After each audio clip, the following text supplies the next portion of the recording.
എത്ര വലിയ പരാജയം മനുഷ്യ ജീവിതത്തിൽ ഉണ്ടായാലും ആ പരാജയത്തിൽ നിന്ന് കരകയറുവാൻ ഏക വഴി ദൈവത്തിലുള്ള പൂർണ്ണമായ ദൈവാശ്രയമാണ്.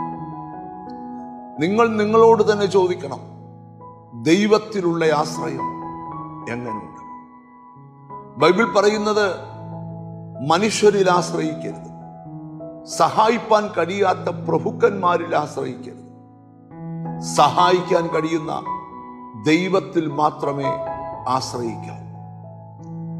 115 സങ്കീർത്തനത്തിന്റെ 9 വാക്യം, യഹോവയിൽ ആശ്രയിക്ക, അവൻ അവരുടെ സഹായവും പരിചയവും ആകും.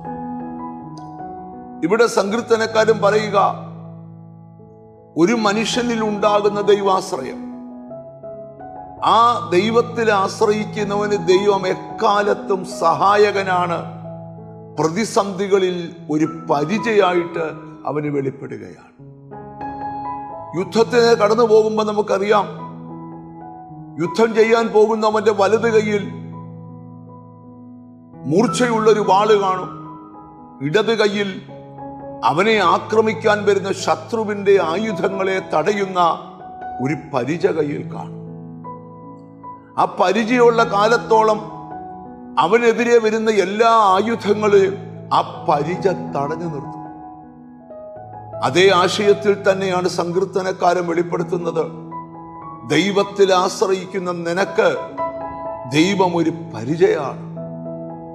ശത്രുവിന്റെ എത്ര കൂർത്തും മൂർത്ത ശരയമ്പുകളും നിന്റെ ലൈഫിന് നേരെ പാഞ്ഞു വന്നാലും ഒരു പരിചയമായി കർത്താവ് കൂടെയുണ്ട്. 91 സങ്കീർത്തനം, രാത്രിയിലെ ഭയവും പകൽ പറക്കുന്ന അസ്ത്രവും ഇരുട്ടിൽ സഞ്ചരിക്കുന്ന മഹാമാരിയും ഉച്ചയ്ക്ക് നശിപ്പിക്കുന്ന സംഹാരകനും നിനക്ക് നേരെ വന്നാലും സ്തോത്രം, പേടിക്കേണ്ടതില്ല. കാരണം യെശയ്യാ പ്രവാചകൻ പ്രവചിക്കുക, നിനക്കു വിരോധമായി വരുന്ന യാതൊരായുധവും ഫലിക്കത്തില്ല.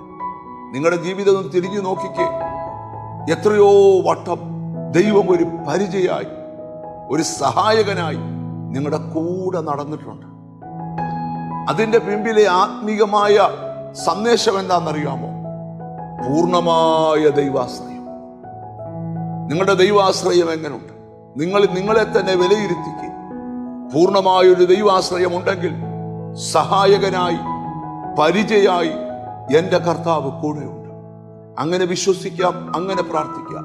ഞങ്ങളുടെ കർത്താവേ, സ്വർഗസ്ഥ പിതാവേ, ഈ ദുഷ്ടലോകത്തിൽ ഞങ്ങളെ ആക്രമിക്കുവാനും തകർക്കുവാനും വരുന്ന ദുഷ്ടശക്തികളുടെയും ദുഷ്ട മനുഷ്യരുടെയും മുമ്പിൽ കർത്താവെ, അങ്ങയുടെ സഹായകനായി, പരിചയമായി ഞങ്ങളുടെ കൂടെ ഉള്ളത് കൊണ്ട് സ്തോത്രം.